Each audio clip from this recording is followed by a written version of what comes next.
Malam itu, suasana pejabat begitu sunyi. Lampu-lampu sudah banyak dipadam, hanya beberapa sahaja yang tinggal menyala, termasuk di ruang kerjaku.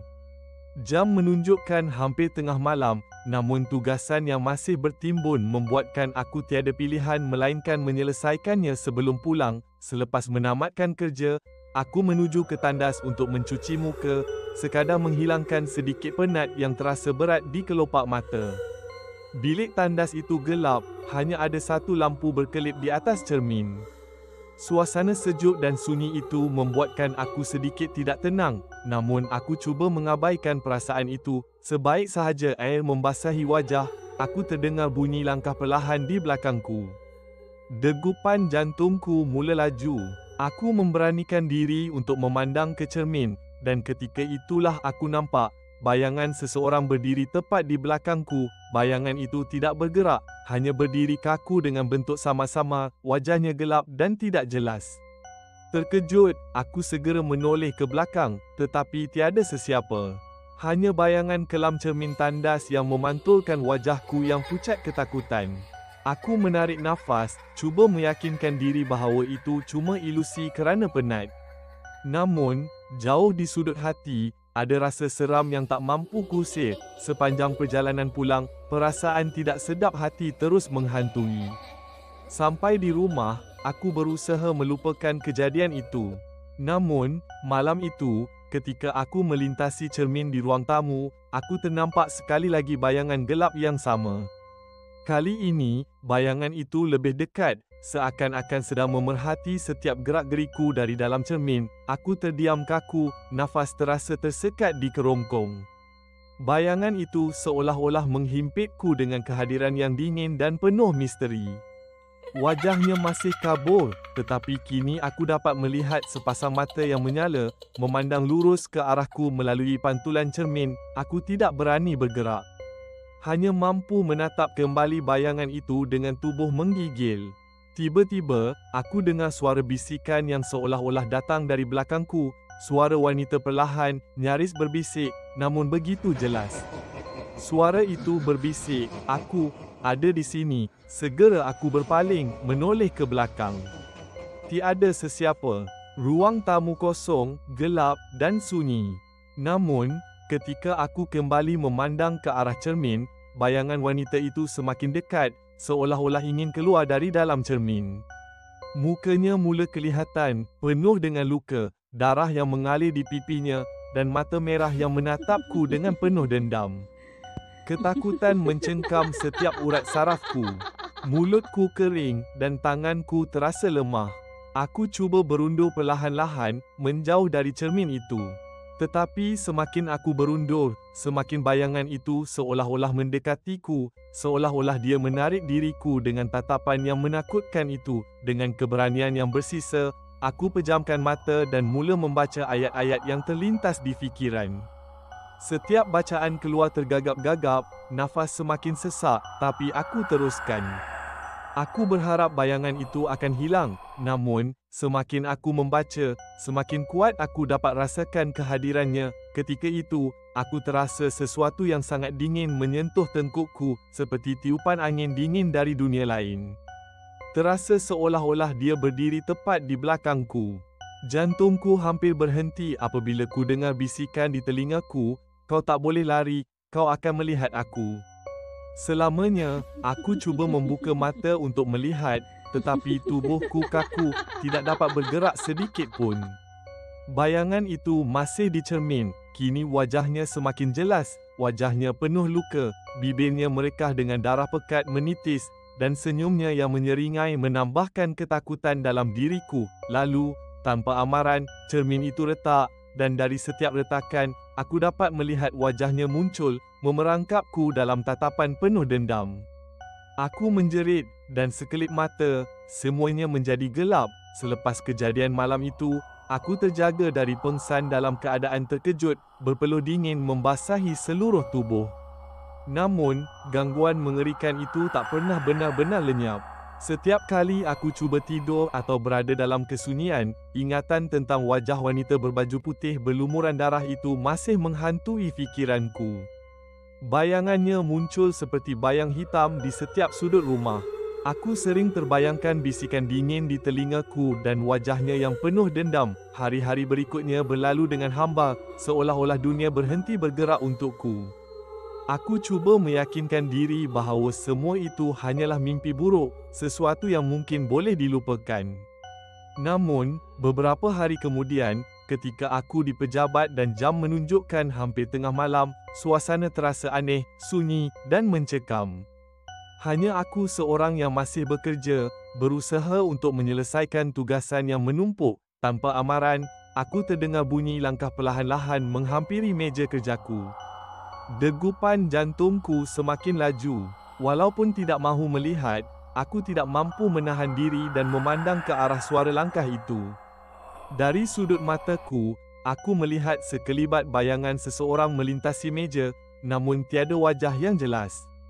Hanya sosok samar dalam baju putih lusuh, dengan kesan darah yang membasahi kainnya. Aku kaku, tangan menggeletar, lidah kelu. Bayangan itu terus berlalu tetapi, saat aku melihat ke meja kerjaku, aku terkejut melihat kesan darah segar di atas kertas-kertas tugasan yang bertaburan. Darah itu mengalir perlahan, membentuk titisan yang jatuh ke lantai. Bau amisnya memenuhi ruang, menyentakkan inderaku. Tanpa berfikir panjang, aku cuba menghapus kesan darah itu, namun ketika jemariku menyentuhnya, darah tersebut terasa sangat sejuk, menusuk hingga ke tulang. Tiba-tiba, suara bisikan yang kuingat dari malam di depan cermin itu kembali, lebih jelas, lebih dekat. Suara itu berbisik, "Aku di sini. Kau takkan dapat lari." Dalam keadaan panik, aku segera berdiri, namun tubuhku seakan-akan terikat pada sesuatu, tidak dapat bergerak. Kesan darah di meja semakin banyak, membentuk jejak-jejak yang menuju ke arahku, seolah-olah sedang mengelilingiku. Aku merasakan kehadirannya semakin kuat, seolah-olah dia berada di belakangku sekali lagi. Jantungku berdetak kencang, dan aku mula membaca ayat-ayat suci yang pernah aku hafal, berharap dapat mengusir gangguan yang menakutkan ini. Namun, tiada apa yang berubah. Rasa dingin terus menyelimuti tubuhku, dan pada saat itu, aku sedar bayangan wanita berbaju putih itu tidak akan pergi. Dia telah menjadi bayanganku, sentiasa menemaniku di mana sahaja aku berada. Malam itu, aku melarikan diri dari pejabat dalam keadaan ketakutan yang melampau, meninggalkan tugasan yang belum selesai dan darah yang masih berlumuran di mejaku. Namun, ketika aku sampai ke rumah, aku merasakan sesuatu mengikutiku, seolah-olah bayangannya tidak akan pernah melepaskanku. Sejak malam itu, hidupku tidak pernah tenang. Setiap kali aku menoleh, aku merasakan kehadiran wanita itu, seperti bayangan yang sentiasa mengikutiku. Aku tidak mampu tidur dengan lena. Setiap kali aku terpejam, wajahnya yang penuh dendam itu akan muncul di benak. Kadang-kadang, aku terjaga di tengah malam, terasa seolah-olah ada hembusan nafas dingin di leherku. Suara bisikannya masih terngiang-ngiang di telingaku, "Aku di sini. Aku sentiasa di sini." Aku menjadi semakin murung, sentiasa resah dan tidak tenteram. Teman-temanku mula perasan perubahan ini. "Kau nampak sangat pucat," kata rakan sekerja, tetapi aku hanya tersenyum kelat, enggan menceritakan kebenaran di sebalik trauma yang menghantui diriku. Aku takut jika mereka tahu, mereka juga akan dihantui. Pada suatu malam, ketika aku baru sahaja pulang dari kerja, perasaanku mula gelisah. Seperti ada sesuatu yang tidak kena di rumah. Aku masuk ke bilik, dan melihat di lantai, bekas tapak kaki yang berlumuran darah muncul dari pintu masuk bilik hingga ke katil. Tapak kaki itu kelihatan kecil, mungkin milik seorang wanita. Tubuhku menggigil, namun aku tetap berjalan perlahan-lahan menghampiri kesan tapak kaki itu, cuba memastikan apakah ini hanya imajinasi atau realiti. Ketika aku mendekati katil, aku terdengar bunyi sesuatu di bawahnya. Suara halus namun sangat mengerikan, suara geseran kuku yang panjang, seolah-olah seseorang sedang mencakar lantai dari bawah katilku. Nafasku semakin pendek, dadaku terasa sesak. Aku tahu aku perlu beranikan diri, tetapi rasa takut membuatkan tanganku bergetar. Perlahan-lahan, aku tunduk untuk melihat ke bawah katil. Di situ, di bawah katil, terbaring tubuh seorang wanita berpakaian putih, bajunya berlumuran darah. Wajahnya tidak sepenuhnya kelihatan, namun matanya yang merah menyala menatap tepat ke arahku. Kuku panjangnya mencakar-cakar lantai, dan aku dapat melihat kesan darah yang melekit di bawahnya. Lidahnya yang panjang menjulur keluar, sambil mencecah lantai dan menjilat darah yang menitis. Bau amis memenuhi udara, aku cuba untuk bangkit, namun tubuhku kaku. Tiba-tiba, tangan yang sejuk itu muncul dari bawah katil dan menggenggam pergelangan tanganku dengan kuat. Sentuhannya dingin seperti ais, membuatkan seluruh tubuhku menggigil. Aku cuba meronta, tetapi genggamannya semakin erat, seperti tidak mahu melepaskan aku.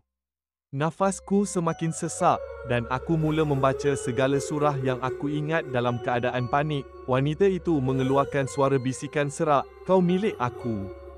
Selamanya, tiba-tiba, wajahnya muncul lebih dekat, tepat di hadapanku, dengan mulut yang tersenyum lebar, senyuman yang tidak wajar dan penuh dengan darah. Aku menutup mata dengan kuat, berdoa agar semua ini hanyalah mimpi buruk, berharap gangguan ini akan berakhir. Namun, semakin aku membaca, semakin kuat pegangannya di kakiku, seolah-olah dia semakin marah. Aku tersentak apabila mendengar bunyi ketukan di pintu bilik. Suara ketukan itu memecahkan suasana seram. Aku membuka mata dan melihat wanita itu tiada lagi di bawah katil. Pegangan sejuk di kakiku turut hilang, tetapi kesan lebam masih jelas. Ketukan di pintu semakin kuat, membuatkan aku terpaksa bangun dan membuka pintu dengan tangan yang menggigil. Namun, apabila aku membuka pintu, tiada siapa di luar. Hanya kesunyian yang menanti. Aku mundur beberapa langkah, memeriksa kesan lebam di kakiku yang masih terasa ngilu. Tiba-tiba, dari arah belakang, terdengar bisikan serak yang sudah kukenali, "Kau takkan pernah bebas." Sejak malam itu, aku tahu gangguan ini tidak akan pernah berakhir. Dia kini sebahagian dari bayanganku, sentiasa berada dalam kegelapan di sekelilingku, menunggu saat untuk muncul semula.